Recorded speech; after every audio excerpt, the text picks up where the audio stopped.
Exam తో run for dreams జనవరి 4న హైదరాబాద్ టీ హబ్ లో 3K, 5K, 10K రన్ 10 లక్షల క్యాష్ ప్రైజులు, మెడల్స్, టీ-షర్ట్స్. ఇప్పుడే రిజిస్టర్ అవ్వండి. ఇక సత్తా ఏంటో చూపిస్తామని కూడా అంటున్నారు. కానీ తీరా టైం వచ్చేసరికి మాత్రం ఇలా వచ్చి అలా వెళ్ళిపోయారు.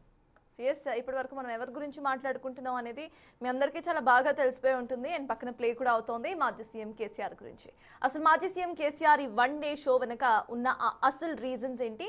ఒక్క సంతకం కోసమే ఇంత డ్రామా చేస్తారా? డ్రైవర్షన్స్ కోసం జగడాలకే తెరలేపేశారా అనేవి మనకు వినిపిస్తున్న మేజర్ ప్రశ్నలు. దీని గురించి ప్రొఫెసర్ నాగేశ్వర్ సార్తో మాట్లాడదాం. So yes sir.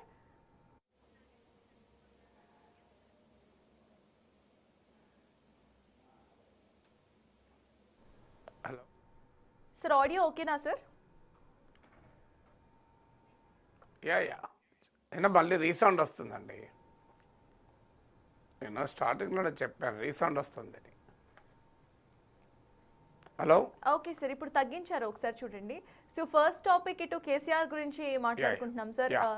రీసెంట్ గా ఆయన జస్ట్ అలా వచ్చి ఇలా వెళ్ళిపోవడాన్ని మనం చూసాం. జస్ట్ సంతకం పెట్టి వెళ్ళిపోయారు. అంటే దానికి ముందు పెట్టిన ప్రెస్ మీట్ లో ఆయన మాట్లాడిన పద్ధతికి ఇటు అసెంబ్లీలో ఖచ్చితంగా ఆయన మాట్లాడతారు, కొన్ని టాపిక్స్ గురించి ఆయన మాట్లాడతారు, ప్రతిపక్ష నేత హోదా ఆయన తీసుకుంటారు అని అందరూ అనుకున్నారు. కానీ జస్ట్ ఆయన సంతకం కోసం మాత్రమే వచ్చి వెళ్ళిపోయారు. ఎలా చూడాలంటారు ఆయన్ని?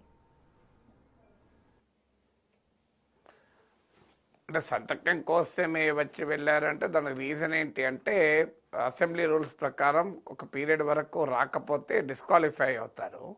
అందుకే సభను బహిష్కరించాలనుకునే వాళ్ళకు కూడా అడపాదడపా వచ్చి పోవాల్సిందే. సో అందువల్ల అదేదో సంతకం పెట్టి వెళ్ళిపోయారు అని మనం ఆరోపించలేము. అది వ్యూహాత్మకంగానే సభ్యత్వం కోల్పోకుండా ఉండటానికి మధ్యలో సంతకం పెడతారు. మీరు అన్నట్లు లీడర్ ఆఫ్ ది అపోజిషన్గా కేసీఆర్ బాధ్యతలు చేపట్టారు కనుక, ఆయన దుబాకా ప్రజల ఎమ్మెల్యేగా గెలిపించారు కనుక బాధ్యత అసెంబ్లీకి రావడం. సో అత్త మీద కోపం దుత్త మీద తీసుకున్నట్లు అని సామెత తెలుగులో. కాంగ్రెస్ ప్రభుత్వం పైన కోపాన్ని దుబాక ప్రజలపైన, రాష్ట్ర ప్రజలపైన రిఫ్లెక్ట్ కాకూడదు. సో అసెంబ్లీలో అనుకూల వాతావరణం లేదా, అసెంబ్లీలో కేసీఆర్ అవమానించే అవకాశం ఉందా, రేవంత్ రెడ్డి నేను అన్ని సర్వ గౌరవాలు ఇస్తాను అని చెప్పినంత మాత్రం మనం ఏమీ నమ్మలేము. అందువల్ల అసెంబ్లీలో ఏ రకమైన పరాభవం వస్తుంది ఇవన్నీ ఉండవచ్చు. కానీ బట్ స్టిల్ అసెంబ్లీకి అయితే వెళ్ళాలి కదా. ఎందుకంటే అసెంబ్లీకి వెళ్ళి నిజంగానే పరాభవం జరుగుతున్నప్పుడు దాన్ని ఎదుర్కొని నిలబడాలి. అల్టిమేట్గా ప్రజా సమస్యలు లేవనెత్తే క్రమంలో ప్రభుత్వం కనుక కేసీఆర్ను అవమానిస్తే అది ప్రజలకు తాకుతుంది, కేసీఆర్కు తాకదు. సో ఎందుకంటే కేసీఆర్ ఇండివిజువల్గా వెళ్ళడం లేదు, ప్రజల తరఫున ఒక ప్రతిపక్ష నేతగా వెళ్తున్నాడు కనుక ప్రజా సమస్యలు లేవనెత్తే క్రమంలో అధికార పార్టీ ఏ దాడి చేసినా అది ప్రజలకే తాకుతుంది. పబ్లిక్ లైఫ్లో ఉన్న వాళ్ళు ఎవరైనా, ఇప్పుడు పాలిటిక్స్లోనే కాదు, నాలాంటి వాళ్ళు మీడియాలో ఉన్నారు, మమ్మల్ని రోజు అనడం లేదా, కింద కామెంట్ చూస్తే అర్థమవుతుంది ఎంత బూతులు తిరుగుతుంటారు. సో కానీ వాటిని ఏం పట్టించుకోము, ఎందుకంటే ప్రజల తరఫున మాట్లాడాలనుకుంటున్నాం, అది నచ్చని వాళ్ళు ఎప్పుడూ ఉంటారు. అందువల్ల అసెంబ్లీకి వెళ్ళకపోవడం అనేది పరిష్కారమే కాదు. అలాంటప్పుడు శాసనసభకు పోటీ చేయకుండా పార్టీ పదవులకే పరిమితమై శాసనసభ పదవుల్ని వేరే వాళ్ళకి ఇచ్చేయడం ఒక మార్గం.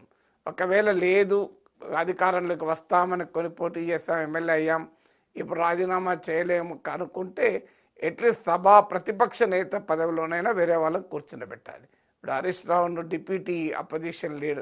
డిప్యూటీ లీడర్ ఆఫ్ ద పార్టీగా చేశారు, అతన్నే అపోజిషన్ లీడర్గా చేస్తే అయిపోతుంది కదా. Is equally competent.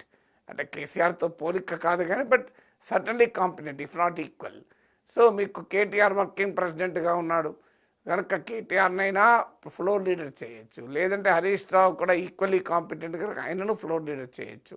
అప్పుడు కేసీఆర్ పార్టీ అధ్యక్షుడిగా ఉండవచ్చు. మీకు అదొక పద్ధతి.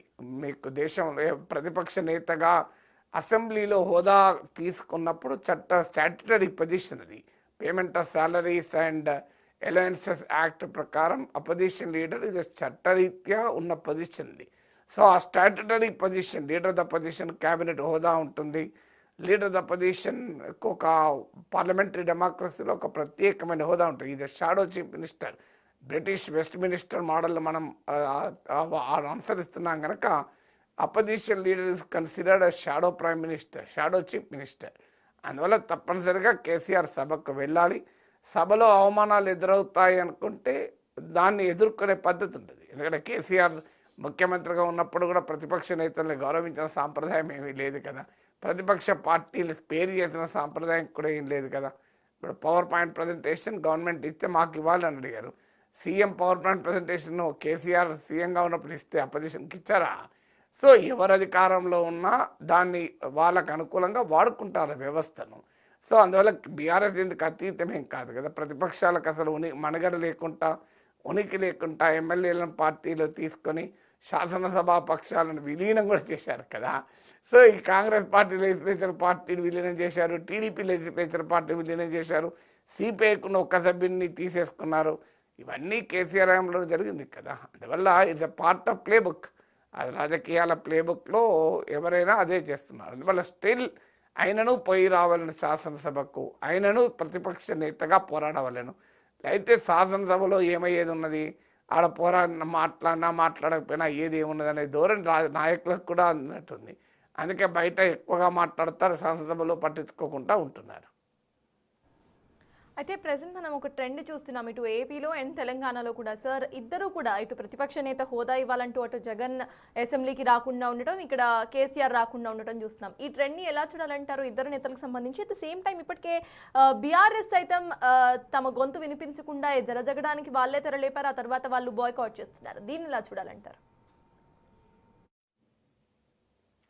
అంటే బీఆర్ఎస్ వాళ్ళే జగనానికి తెరలేపారు అని మీరు ఆరోపిస్తే నేనేం చేయలేను. అది కాంగ్రెస్ పార్టీ వైఖరి, నా వైఖరి కాదు, మీ వైఖరి ఉండకూడదు కూడా. అలా జగనానికి ఎవరు తెరలేపారు ఎవరు తెరలేపలేదు అన్నది ఆ జడ్జిమెంట్లు నేను ఇవ్వలేను. కానీ అక్కడ జగన్కు కేసీఆర్ కూడా ఒక తేడా ఉంది. జగనేమో మీకు ప్రతిపక్ష నేత హోదా ఇవ్వడం లేదని నిరసనగా సభకు వెళ్ళడం లేదు. ఇక్కడేమో ప్రతిపక్ష నేత హోదా ఇచ్చినా కేసీఆర్ సభకు వెళ్ళడం లేదు. అందువల్ల ఈ రెండింటి మధ్య కూడా తేడా ఉంది. ఇద్దరు కూడా ఒకటే ప్రిన్సిపల్ ఏంటంటే వారు అది ఓటమిని అంగీకరించలేకపోతున్నారు, ఓటమిని జీర్ణించలేకపోతున్నారు. సో తాము అన్నీ బాగా చేసినా ప్రజలెందుకో మేము నచ్చక ఓటేశారు, లేదా something might have happened. So ఇది ఇద్దరు నాయకులకు ఉన్న అభిప్రాయం. జగన్ అయినా కేసీఆర్ అయినా still unable to digest and appreciate election results. ఇప్పుడు తెలంగాణలో 2 ఏళ్ళైనా కూడా అంగీకరించే సిద్ధంగా లేదు. రెండవది, తన ప్రధాన ప్రత్యర్థి ముఖ్యమంత్రి కావడానికి కూడా అంగీకరించలేకపోతున్నారు. ఆంధ్రప్రదేశ్లో అయితే ఇంకా అన్యాయం. ఎందుకంటే చంద్రబాబు నాయుడు చాలా సీనియరు, ఉమ్మడి రాష్ట్రంలో 9 ఏళ్ళు, విభజిత రాష్ట్రంలో 5 ఏళ్ళు, జగన్మోహన్ రెడ్డి కన్నా ముందు 14 ఏళ్ళు ముఖ్యమంత్రిగా ఉన్నారు. సో అయినా నేను ముఖ్యమంత్రిగా చంద్రబాబు నాయుడు చూడలేను, గుర్తించలేను అని జగన్ అంటే ఎట్లా? ఇక కేసీఆర్ అయితే అసలు రేవంత్ రెడ్డిని ముఖ్యమంత్రిగా చూడడం అసలు భరించలేకపోతున్నారు. అది రెండవ క్వశ్చన్. ఎందుకంటే ముఖ్యమంత్రిగా రేవంత్ రెడ్డి ఆ సీట్లో కూర్చుంటే కేసీఆర్ ప్రతిపక్ష నేతగా కూర్చోవడాన్ని ఊహించలేకపోతున్నాడు. అఫ్కోర్స్ ఇటీవల రేవంత్ రెడ్డి వచ్చి కరచాలనం చేస్తే లేచి నిలబడ్డాడు. అప్పుడు నేను కేసీఆర్ సంస్కారాన్ని కూడా ప్రశంసించాను. సో తనకన్నా రాజకీయాల్లో జూనియర్ అయినా ప్రజలిచ్చిన ముఖ్యమంత్రి పదవిని గౌరవించి ముఖ్యమంత్రి తన దగ్గరకు వచ్చినప్పుడు లేచి నిలబడి అభివాదం చేశారు. ముఖ్యమంత్రి కూడా హుందాతనాన్ని ప్రదర్శించి ప్రధాన ప్రతిపక్ష నేత దగ్గరికి వెళ్ళి మాట్లాడారు, పరామర్శించారు. అందువల్ల అదొక మంచి సాంప్రదాయం. సో అందువల్ల ఇద్దరు నాయకులకు కూడా ఇక్కడ సమస్య ఏంటంటే తమ రాజకీయ ప్రత్యర్థులు సీనియర్లైనా జూనియర్లైనా ఆ సీట్లో కూర్చోవడాన్ని భరించలేకపోతున్నారు. మూడవది ఏంటంటే తాము ముఖ్యమంత్రిగా ఉన్న సమయంలో చేసిన పనులు తమకే గుర్తొస్తున్నాయి. సో తాము ముఖ్యమంత్రిగా ఉన్నప్పుడు జగన్ అయినా కేసీఆర్ అయినా ప్రతిపక్షాన్ని తృణీకరించారు. మనకు తెలియంది కాదు, ప్రతిపక్షాలను సస్పెండ్లు చేశారు, అఖిలపక్ష మీటింగ్లు పెట్టడానికి కూడా ముందుకు రాలేదు, అసలు ప్రతిపక్షాలను ఉనికినే గుర్తించలేదు ముఖ్యమంత్రి ఉన్నప్పుడు.